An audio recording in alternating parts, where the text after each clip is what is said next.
this video is intended to give you a lens on things, and I guess God's really serious about that because I was intending to just give you a lens on the process here of receiving revelation in hopes to help you see what's possible and inspire you to reach for it in your own life because you can have it. God is impartial. And so if you act according to the same rules, you will, I should say law, you'll get the same result. But I think he was serious in making that more revealing than otherwise because I've wasted 20 minutes trying to record this. The first time I got into it, I realized I hadn't redacted this person's name, and I don't think I want to share that. Everything else is exactly how it stands in this actual document. And then the second time I wasted 20 minutes because at the end of the 20 minutes, my headphones turned off for no reason. So I switched to the wired headphones, and I'd say in general, you see that I'm producing a high volume of things, but what you don't see is that there's probably 25% loss right now between technical difficulties or I guess we'll leave it at that, but sometimes things just don't work and I'll delete instead of publishing or editing. I don't really edit anything as far as videos go. I just don't have the time to do that. The value of streaming it out and just putting it out there is much greater than, in my assessment, I know that there are people who would disagree, it's much greater than if I took the time to polish things and only publish the polished things. There's just too much information to do that. So there'd be too much loss.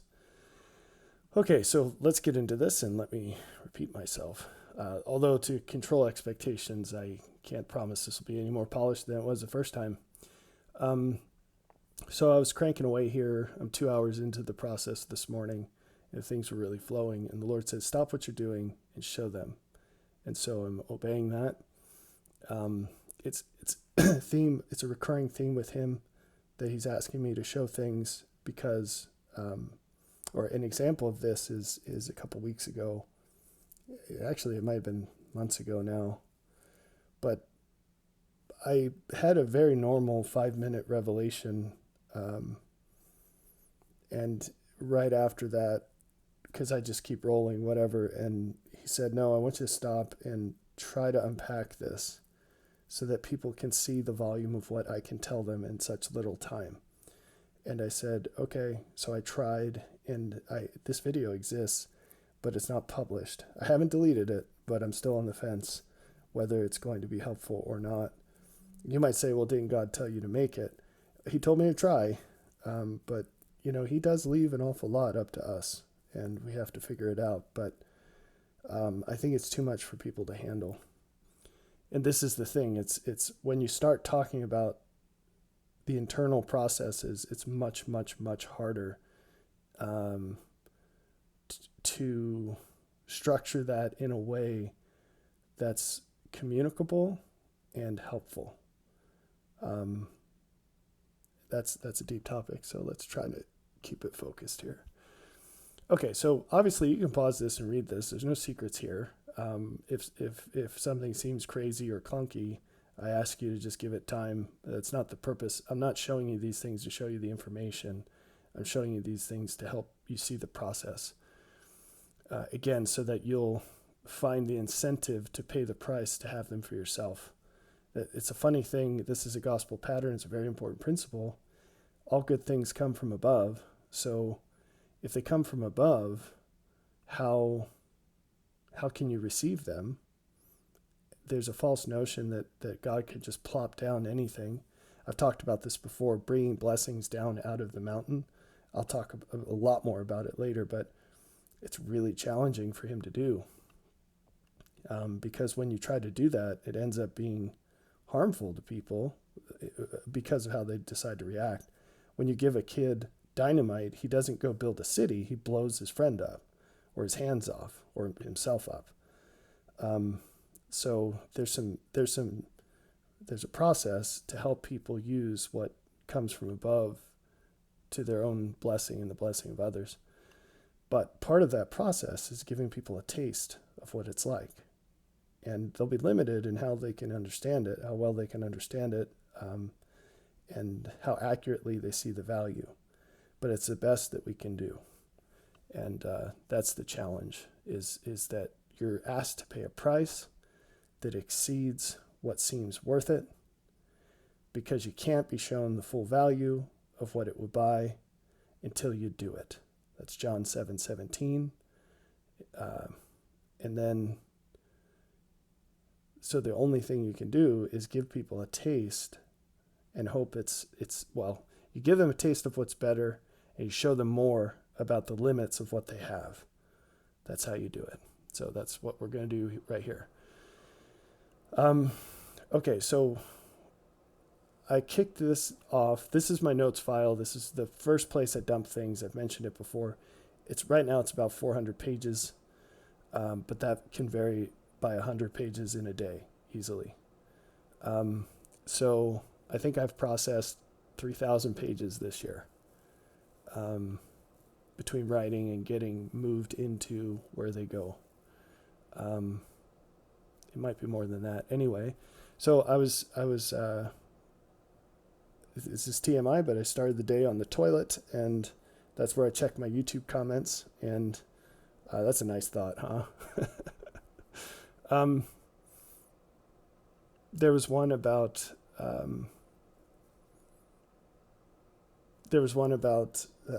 expressing some support.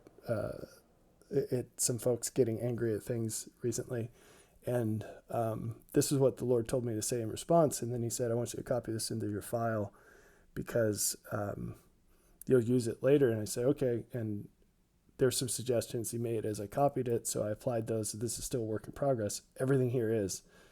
Everything ever is. But I did that. I copied that. And then He started to show me some connections between some things in the scriptures and a guy who's been making comments on the channel. So I started writing this, and this will be probably the genesis of something much bigger and more important. And out of this will probably emerge something specific that I say to this person and or about this person. But I'm pretty sure that the main goal is what I will extract from this as a general principle, which will end up in books and videos. This is not linear. I jumped around here.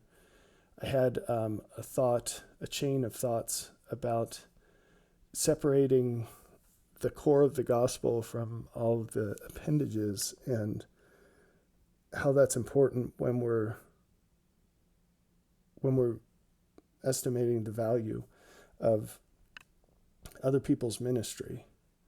And it's kind of a spin out of this topic, and another key that we can use to keep ourselves on track and not make mistakes in that regard, or minimize the mistakes we make.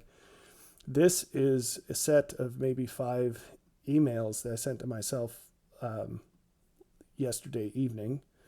And I don't write in the evenings. That's family time. And it's good because my brain is not in a spot to write in the evening after all the day's events. But if God speaks to me, I'll write it down, so I capture it. And this is a chain of emails. I just pasted it in here. It's extremely concentrated and rough. And most of what's here could be elaborated on extensively. This handle refers to a section of a book I've written. It's not published. That chunk is probably 200 pages long. And so I'll have to go and think about and distill and extract ideas and tie this all together. At some point during this, the Lord said, open up to John 9. And this is a chapter I've alluded to often, and I've had a strong desire to go and tell you more about what's in the book of John. I think that first started about a year ago. But I've just been holding off because there have been more important things. And so I started doing this slideshow. It's got 3 slides right now. But as I was writing this, He was giving me more ideas. And that's, you have to be open to nonlinear communication. You have to find ways of capturing it. And so if I recorded my screen as I was writing this, maybe that's something I should do at some point. You'd see just jumping around. There's this flood of ideas. All of this happened in what seems like 10 minutes, everything I'm showing you, and it spans a lot. Along there somewhere, I had a thought to put this scripture into one of these YouTube comments. And then as I did that, the Lord said, this also needs to go under this heading. This is a handle somewhere. It's probably in this file somewhere. I have no idea where. I'll have to go find it. I wrote about 3 pages on Jesus telling Pilate that his kingdom is not of this world, and if it was, his servants would fight for him. And the Lord revealed a whole bunch of new things to me on that yesterday, including tying to it, maybe this is most of it, tying to it things that I did not realize were directly related. And so he said, this is related, you need to put it there. I said, okay. And then I wrote a note to myself. And so I'll use these bars in the headings. When I write the rough notes, I'll try to summarize it in a heading. You see, this one doesn't have one yet, to do. But I'll write action invitations to myself so I know that I need to do something specific with this. Sometimes it'll be find this certain topic and mix it in. That's what this is. Sometimes I can't distill what I've written into one idea, one heading, and so I'll chain together 2 or 3 with this bar. And I do the same thing with chapters for the books, and then I'll break it down later. And I'm trying not to duplicate, and so that's really hard when you've got truth exists in a network. It's not a linear chain, it's a network. And so it's really hard if you want to describe a whole body of ideas without repeating yourself, because it's self-referential. It takes a lot to try to do that. And we don't have a form of writing that matches that, unfortunately. So you have to come up with a representation that does the best it can to convey what cannot be conveyed in that way. So that was that. And then this is going to be fun. So I've had the thought many times in who knows how long that if only people understood machine learning, I could explain an awful lot in very little time. But they don't. And so I think I'm going to go ahead and make a tutorial, a very brief tutorial on that, so that we can use that language together. And that's always fun. Like, teach something unknown and confusing so that you can teach unknown and confusing things by referring to it. That's why I haven't done it yet. But I just keep hitting all these topics, and I added another one here, but you'll see what it's all about with that.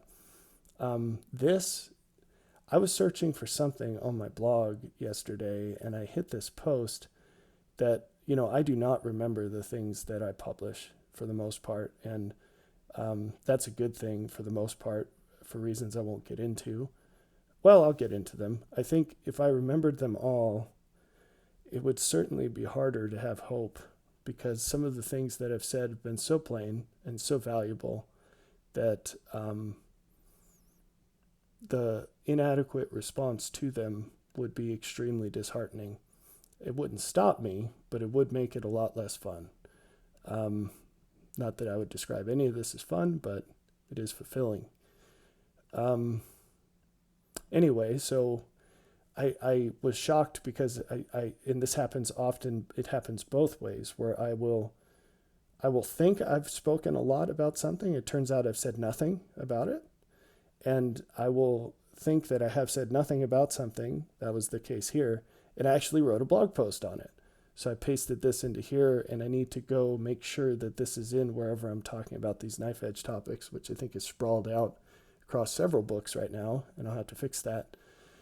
So I'll go back and make sure that that's there. And that's it for today. Oh, this is really important too. So that you see how brief this is, right? But it turns out that these bullets I read these and I know exactly what I mean, but to explain it to someone else is going to be really long. Like, you've probably heard this before. If I said faith can't coexist with doubt, you'd be like, yeah, I know that. That's a platitude I've heard a million times. Yeah, but do you really understand what it means? And I could write a lot about that. Or this, all power comes through faith. You might say, like, well, I could point you to scriptures that say that. Yeah, but do you really know what it means? Like, if I asked you, how does Satan lose his power? Could you answer that question? I know my kids can because I taught them, but I don't know. And I think I talked about this in that series I made on overcoming temptation, but I'm not sure how well that was, we'll say, received. I don't know how many people watched it, and I don't know if you pulled this out of it. But anyway, this was a revelation as I was reading John to do that presentation that I showed you I was working on. The Lord took me out of that. It was like a half a second, but there was a huge volume of information where, I mean, I could make an hour-long video easily about this, and that is a half a second revelation, just unpacking this idea of it was a principle, it was tying into to many other things, and then it was a vision of the future. And basically what's going to happen is there are these charismatic Christians out there who do miracles right now. You may have seen them on YouTube, and they have a hit rate, so they attempt things that don't happen, but they're not disheartened. They keep at it, and sometimes they do miracles. And that's going to diminish. And the Lord explained to me that the reason is that as the principles of miracles become better understood and more fully revealed, they will lose their power to have faith in what are lesser understandings of how that works. And because all things work through faith, when doubt is increased, power from lesser truth must decrease. And this is another application of a principle he's been hammering pretty hard for me lately, which is this idea of, well, you could call it replacement truth. I've mentioned this for a very long time. You can search that phrase in The Glory of God as Intelligence, for example. I'm sure it's on my blog too. Replacement truth. We tend to limit God in what he can tell us and how. And one limitation that many people have is that they're only open to new truth that supports what they already believe. And so it either has to be completely unrelated to all the things they currently believe, and then there's no interference, or it has to only augment what they already believe. Augment's not the best word, because I think it is an augmentation when you have something better, find something better, but I think you get what I'm saying. Unfortunately, the greatest things are the furthest from what you currently believe, and they crush what's already there. And you can't just say, I'm good with what I've got. Once something greater is offered, you are obliged to receive it, because the path before you is not keep what you have or accept something better. The truth is a sword. It's a wedge. You'll also see that word wedge used extensively in Glory of God as Intelligence. But I have not by any means taught the smallest part of what the Lord has taught me about this. I think that book came out 6 years ago now, but whatever it was, I have no idea. It's all blurred to me. It's not uncommon for the Lord to teach me so much in a day that I feel like he's taught me more than he's ever taught me before, cumulatively. So 5 years is a really long time. They talk about dog years. I guess revelation years would be something much more concentrated than that even. Anyway, there are a lot of thoughts tied to that, but this is a theme that when something greater comes along, your choice is you don't have the choice to stay the same. It's a fork in the road, and you have to take one. One goes up, one goes down. And this is, for example, the scripture that says, to him that has will more be given, and from him that hath not will it be taken away. So, or the many references Paul makes to one's mind being darkened proportional to the light they turn away from. So,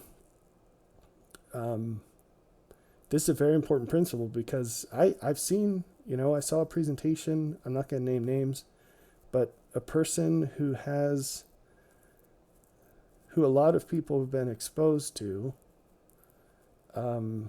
taught an idea that I forgot was pretty mainstream in the LDS church. This recently came to my attention. That's this idea. So in LDS doctrine, there are three kingdoms in heaven, three levels of heaven, if you will.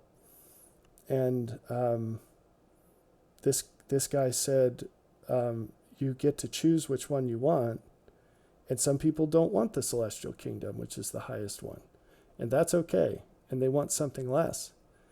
And I thought, yeah, they all believe that, don't they? But it's not true. You have to accept the greatest thing you're shown. Because, so I didn't mean to get into this, but since we're here,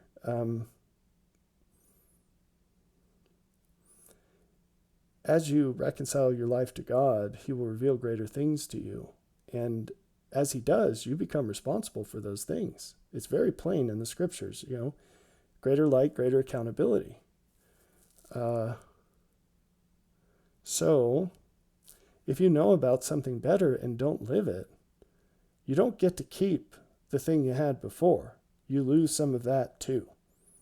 This is very important, and I could go into great detail about exactly how this works after we die, but suffice it to say that while you do, adopting the language here, you do inherit the kingdom whose law you live in life,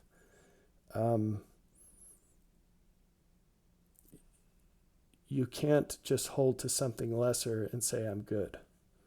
It's you won't get that lesser thing. You'll get something less than that every single time. And this is true fractally. It's true holographically. What I mean by that is in the macro and micro. It's true in the big picture, like when you die, the day of judgment, and it's true in every moment of your life. When those forks in the road appear, there's not a third choice that is stay the same. You will change. Every time truth is put before you, you will change. You don't have a choice in changing. You have a choice in how you're going to change. Anyway, I'll tie that up, or we'll end this now. And hopefully for whoever this was for, hopefully you get what you were meant to get out of it.